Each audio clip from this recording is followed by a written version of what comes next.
Hello students, एक बार आपका पुनः स्वागत है आपके परम प्रिय channel civic English grammar classes में। मैं आपका अवधेश सर आपका हार्दिक स्वागत करता हूं। तो स्टूडेंट्स, मैं आपको बहुत इंपॉर्टेंट विषय लेकर के आया हूं आज, पास्ट कंटिन्यूअस टेंस। इससे पहले मैंने पास्ट इंडिफिनिट टेंस के बारे में बताया था, जो सबसे कन्फ्यूजन वाला टेंस है, लेकिन ये बहुत सरल टेंस है। तो इसके बारे में हम बहुत जल्दी से जानने की कोशिश करते हैं। जो आपका 8 दिन में आप सीख पाएंगे वो मैं आपको 8 मिनट में सिखाने की गारंटी लेता हूं, लेकिन आप थोड़ा सा ध्यान देंगे।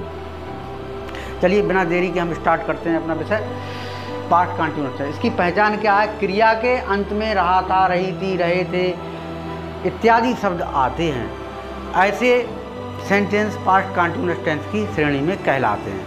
अब जैसे आपका मुख्य विषय है, जैसे मैं पढ़ रहा था, वह खेल रहा था, वह जा रहा था, वह दौड़ रहा था, वे लिख रहे थे, तो ऐसे वाक्य आते हैं। यानी हम किसी पास्ट की जिक्र करते हैं जो पास्ट में कंटिन्यूअस में रहा हो, लगातार कार्य जारी रहा हो, ऐसे वाक्य।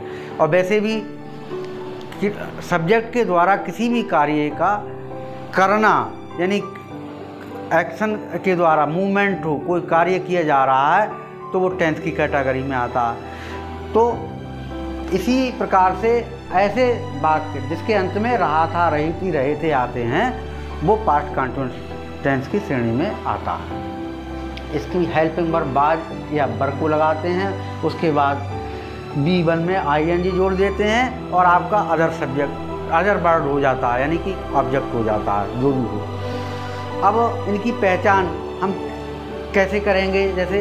जैसे राम दौड़ रहा था, तो रहा था आ रहा है, इसमें रहा था। वह पढ़ रहा था, तो क्रिया क्या है? पढ़ना, ठीक है। रहा था यानी पढ़ रहा था, खेल रहा था, ठीक है। खा रहा था, क्रिया क्या है? खाने की। तो रहा था, रही थी, आ रहा है, यानी कि जो वर्ब है, आपकी क्रिया है, उसके अंत में रहा था, रही थी, आए। इसमें हेल्पिंग वर्ब मैंने आपको बताई दी, बाज या बर का प्रयोग करते हैं, लेकिन सब्जेक्ट के अकॉर्डिंग करते हैं। अगर सब्जेक्ट आपका सिंगुलर नंबर में है, जैसे आई हो, ही हो, सी हो, इट हो, सिंगुलर नाउन हो, सिंगुलर प्रोनाउन हो, तो इसमें बाज का प्रयोग करेंगे। और प्लूरल आपका सब्जेक्ट बी है, यू है, दे है, दीज हैं, दोज हैं, प्लूरल नाउन है, प्लूरल प्रोनाउन है, तो इसमें हम बर का प्रयोग करेंगे। उसके बाद में आपकी B1 लगा करके ING जोड़ देंगे।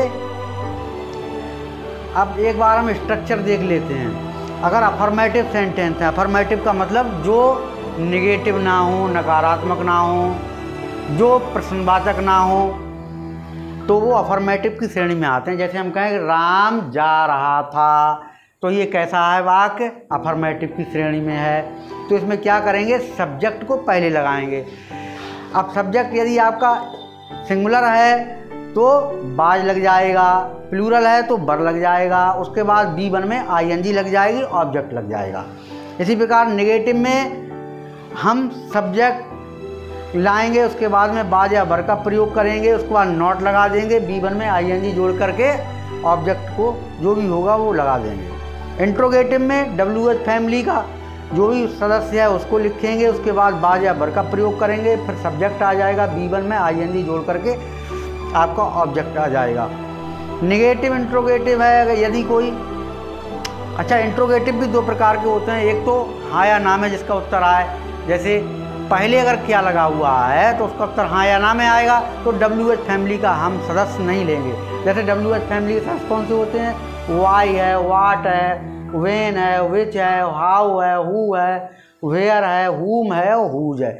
ये 9 शब्द होते हैं जो WH फैमिली के सदस्य होते हैं।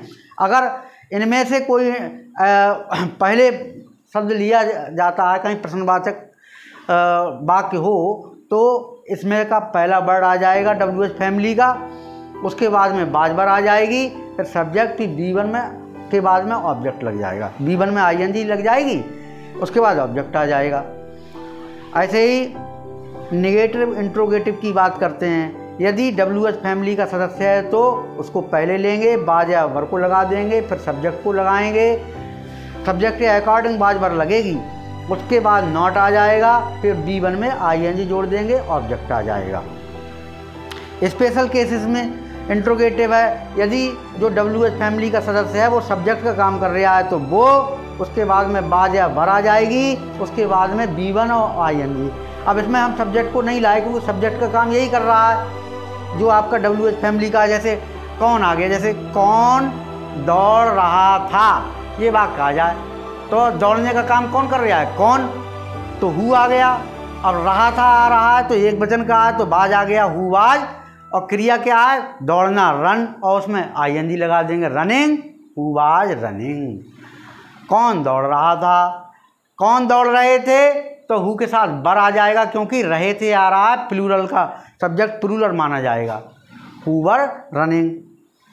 तो अब यहाँ पर हम एक बार कुछ सेंटेंसेस में बता रहा हूँ, थोड़ा सा उसका भी अभ्यास करते हैं।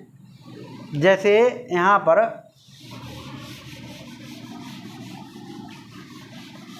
मैं दो एक वाक्य बता रहा हूँ आपको। जैसे मैं आपसे कहूँ कि राम खेल रहा था। अब सबसे पहले हम क्या पहचान करेंगे कि ये कौन से टेंस का है।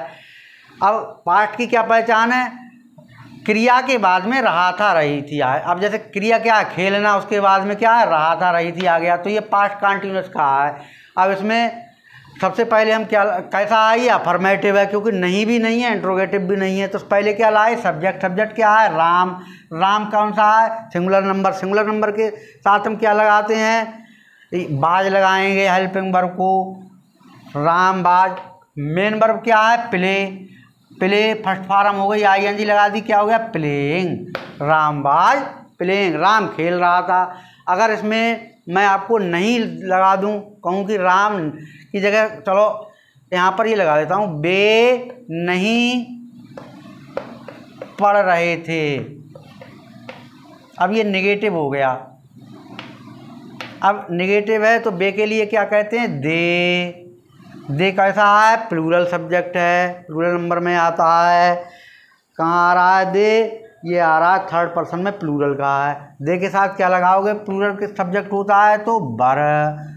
क्रिया क्या है, पढ़ना, तो रीडिंग लगा दीजिए, READING, क्योंकि ING लग जाएगी, दे वर रीडिंग। और निगेटिव है, नहीं पढ़ रहे थे तो नॉट लगा दीजिए, दे वर नॉट रीडिंग। अब आपके यही इंट्रोगेटिव में कर दूं, जैसे से पहले क्या लगा दूं, तो क्या राम खेल रहा था। अब क्या पहले आ गया, इसका उत्तर हाँ या ना में आएगा, तो जो हेल्पिंग वर्ब यहाँ वाली है, ये बाज, ये पहले आ जाएगी सब्जेक्ट से। तो वाज राम प्लेइंग, ये प्रश्नवाचक चिन्ह लग गया। अब मैं ये कहूँ कि राम क्या खेल रहा था।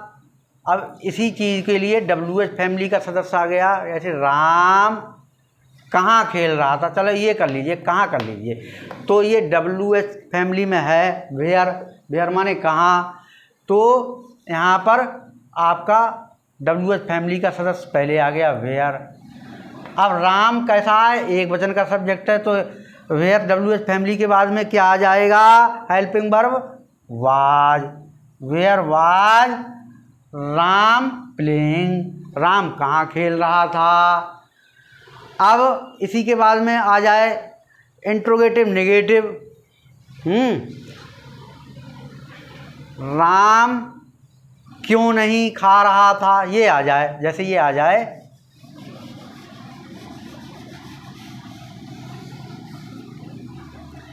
राम क्यों नहीं खेल रहा था, यही हो गया। जैसे तो अब ये नेगेटिव भी है, इंट्रोगेटिव भी है, तो क्यों की पहले आ जाएगी WH फैमिली का वाई, फिर हेल्पिंग वर्ब क्या है, वो आ जाएगी राम के साथ वाज। राम अकेला एक वचन का सब्जेक्ट है, सब्जेक्ट आ गया राम, वाई वाज राम, फिर नॉट आ गई, नॉट प्लेइंग। अब ये हो गया। अगर स्पेशल केस की बात करते हैं हम, जैसे स्पेशल केस में मान लीजिए यहाँ पर ये आ जाए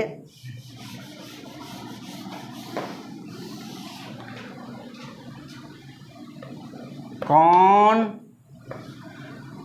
दौड़ रहा था।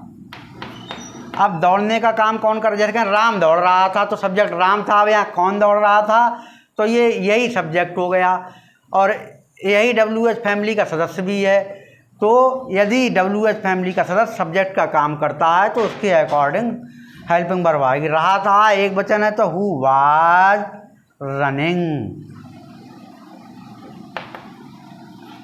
कौन दौड़ रहा था, मैं ये कहूँ कौन कौन दौड़ रहा था। अब इसमें यही बात आ जाए, ये मान लीजिए ये हो गया कौन कौन दौड़ रहा था, ठीक है।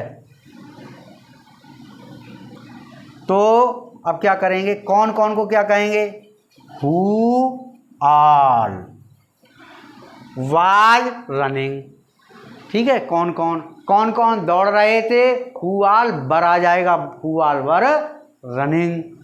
तो अगर प्रश्नवाचक वाक्य है और वो WH फैमिली का सदस्य है और वो सब्जेक्ट का काम कर रहा है, तो अगर सब्जेक्ट एक वचन का है तो हेल्पिंग वर्ब वाज आ जाएगी, और बहुवचन का है तो वर आ जाएगी, ठीक है। और सब्जेक्ट में यहाँ कोई मतलब ही नहीं है, सब्जेक्ट हमारा ऑलरेडी यही है। तो ऐसे में आप ऐसे बनाएंगे, ठीक है दोस्तों। मैंने बहुत कम समय में आपको समझाने की कोशिश की और मुझे उम्मीद है कि ये आपको बहुत सरल तरीका लगेगा, आप आसानी से कर सकते हैं। आप स्टोरी बनाइए छोटी मोटी घटनाओं की, और ये बहुत ही ज़्यादा उपयोग में आने वाला टेंस है, इसीलिए इसको हल्के में ना लें और इसका प्रैक्टिस करें, इसकी प्रैक्टिस करें। अगर आप जितनी प्रैक्टिस करोगे उतना ही आपकी अंग्रेज़ी अच्छी होगी, और अंग्रेज़ी जब अच्छी होगी तो आपको स्पोकन इंग्लिश में ये सब काम आएगी। क्योंकि अगर टेंस का ज्ञान नहीं है तो आप स्पोकन इंग्लिश में दिक्कत में पड़ सकते हैं। तो इसी के साथ मैं अपनी बात समाप्त करता हूँ। जय हिंद, जय भारत।